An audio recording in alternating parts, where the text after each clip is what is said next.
Assalamualaikum warahmatullahi wabarakatuh. Apa kabar semua? Semoga sehat walafiat. Dalam video kali ini kita akan membahas mengenai diplomasi vaksin. Bosen, vaksin lagi. Udah basi kali. Tenang-tenang, topik ini tidak akan pernah kadaluarsa. Oke. Oh, ini kita siapin buat kira-kira disuruh nge-vlog buat ini ses Palu, jadi kita bawa aja ini. 412. Ini lagi tugas apa gimana nih? Apa? Oh, tugas luar biasa. Jadi Kementerian Luar Negeri bersama dengan kementerian dan lembaga terkait lainnya terus melaksanakan diplomasi vaksin untuk memenuhi kebutuhan vaksin di dalam negeri, baik vaksin primer maupun untuk booster. Total jumlah vaksin yang diterima Indonesia emangnya berapa jumlahnya? Hingga tanggal 17 Maret 2022 ini, total vaksin yang telah diterima Indonesia mencapai 505.551.435 dosis vaksin. Jumlah ini bisa memenuhi 93,6% dari total kebutuhan vaksin 2 dosis bagi seluruh rakyat Indonesia. Boleh juga nih diplomasi vaksin Indonesia. 446.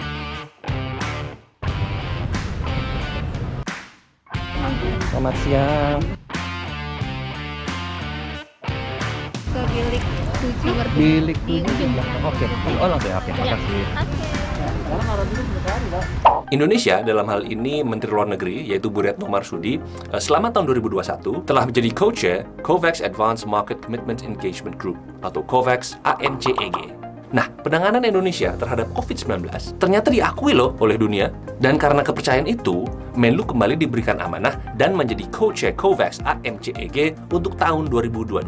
COVAX, KIVAX, KEVOX, apaan sih tuh? Emang ngaruh ke rakyat Indonesia? Ya iyalah ngaruh lah cuy.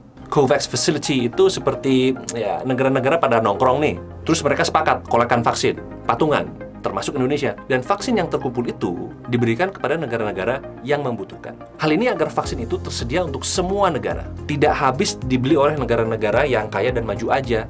Ya mereka duitnya banyak.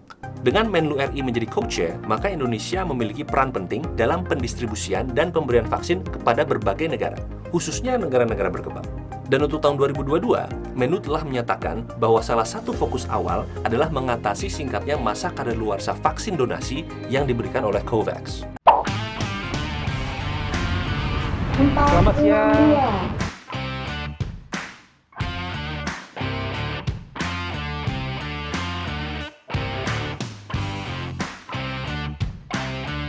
Terima kasih.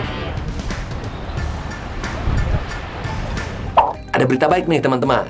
Indonesia telah dipilih oleh WHO sebagai salah satu negara penerima alih teknologi vaksin mRNA.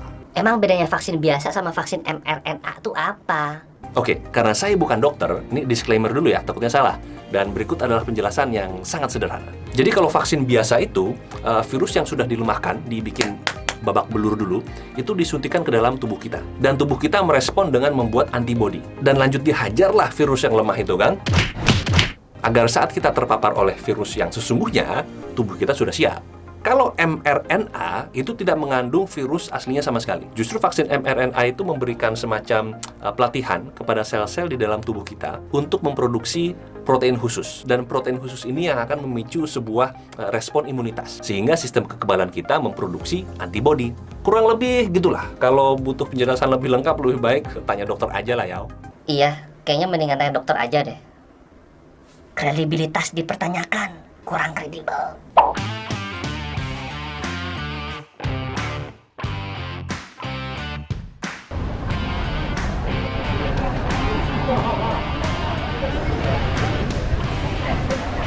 Luki ya. Terima kasih.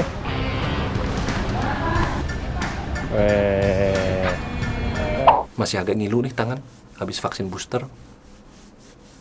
Kita balik bahas yang tadi ya.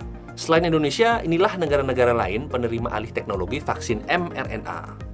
Silahkan di-pause aja ya teman-teman, kalau udah tinggal klik play. Bio Farma merupakan mitra di dalam negeri sebagai penerima alih teknologi tersebut. Perlu saya tekankan di sini bahwa alih teknologi itu sangat penting untuk meningkatkan produksi vaksin, khususnya di negara-negara yang berpenghasilan menengah dan rendah. Lah, kenapa baru sekarang? Telat dong. Indonesia tuh ya, telat melulu emang. Justru COVID tuh udah mulai mereda, tapi baru sekarang alih teknologinya. Tenang dulu. teknologi ini tidak hanya untuk akses vaksin COVID. Nantinya bisa juga digunakan untuk menangani berbagai penyakit lainnya, seperti malaria, tuberkulosis atau TBC, dan juga kanker. Itulah yang menjadi kepentingan Indonesia dalam alih teknologi mRNA ini, agar benar-benar bermanfaat untuk generasi muda Indonesia di masa mendatang untuk membangun sistem ketahanan kesehatan yang lebih kuat. Sampai di sini dulu, semoga videonya bermanfaat dan sampai jumpa lagi di video berikutnya. Wassalamualaikum warahmatullahi wabarakatuh. Dah.